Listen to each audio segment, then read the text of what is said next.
Tahniah, Rohingya akhirnya boleh bertapak di Malaysia. Hari ini, media melaporkan bahawa Menteri Dalam Negeri telah dengan bangganya mengumumkan DPP atau Dokumen Pendaftaran Pelarian telah dilaksanakan. Bagi anda yang tak tahu, boleh tonton video saya yang lepas. Dokumen Pendaftaran Pelarian ini merupakan apa yang pejuang-pejuang Rohingya inginkan. Menerusi DPP ini, orang-orang Rohingya akhirnya diiktiraf oleh kerajaan dan mereka bakal menikmati pelbagai manfaat seperti kesihatan, pekerjaan, pendidikan dan lain-lain lagi. Saya ingin memetik dokumen daripada Kamar Khas yang telah diadakan pada bulan November tahun 2025 di mana Timbalan Menteri Dalam Negeri telah menjawab dengan menyatakan bahawa arahan MKN bernombor 23 di mana arahan tersebut adalah berkaitan dengan DPP. Walaupun dokumen tersebut tidak didedahkan kepada orang awam untuk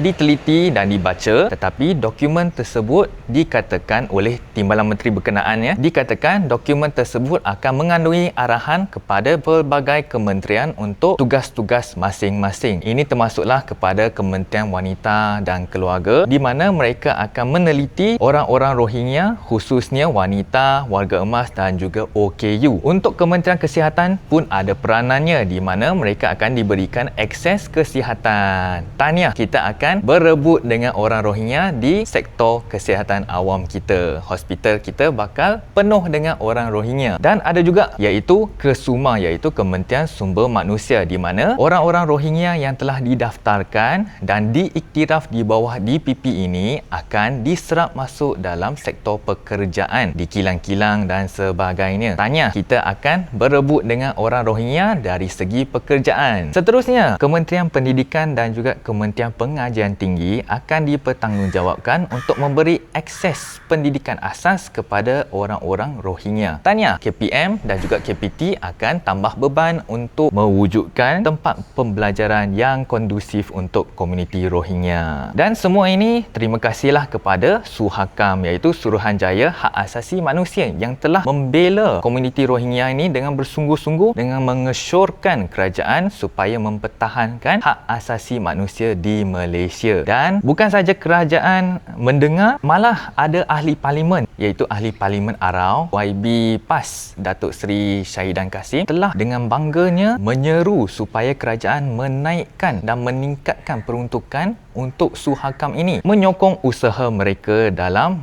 mempertahankan hak asasi manusia di Malaysia, tambah berjuta-juta ringgit lagi. Ini bermaksud apa? Ini bermaksud tak kiralah dari pihak kerajaan maupun pihak pembangkang, semuanya sokong Suhakam. Kita kena perkuatkan Suhakam.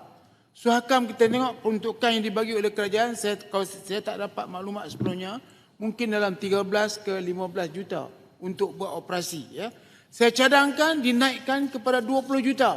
Dan bagi anda yang tak tahu, menurut Profesor UKM yang pakar dan juga arif dalam komuniti Rohingya di Malaysia ini, beliau menyatakan bahawa komuniti Rohingya yang tidak berdaftar dengan berdaftar sekali semuanya hampir 200,000 orang, iaitu satu angka yang akan melebihi kaum orang asli di Malaysia sendiri. Jadi, tak lama lagi Malaysia akan ada bangsa Rohingya yang telah diiktiraf oleh kerajaan. Jangan kata ini adalah sementara sahaja. Pada pandangan peribadi saya, ini merupakan satu isyarat kepada kumpulan Rohingya yang belum sampai ke sini lagi bahawa Malaysia ini menerima mereka dengan hati yang terbuka, dengan menerusi memberi peluang macam-macam, kesihatan, pendidikan, pekerjaan. Jadi, kita akan jadi tumpuan untuk mereka. Jangan terkejut kalau selepas ini pelbagai masalah akan timbul dan juga ancaman yang bakal berlaku kepada rakyat Malaysia sendiri. Anda boleh baca dan nilai sendiri semua tindakan-tindakan kerajaan dan juga pembangkang dalam perkara ini. Dan untuk maklumat anda, benda ini bukan sahaja berlaku sekarang, malah benda ini DPP telah dibangkitkan sejak bertahun-tahun lamanya. Semua sumber yang saya katakan dalam video ini saya akan sertakan di bahagian description di mana tuan-tuan dan puan-puan anda boleh baca sendiri dan juga menilai sendiri sama ada semua tindakan ini baik ataupun tidak. Adakah semua ini memihak kepada rakyat Malaysia atau ada agenda di sebaliknya? Tahniah sekali lagi diucapkan kepada kerajaan kerana mengiktiraf status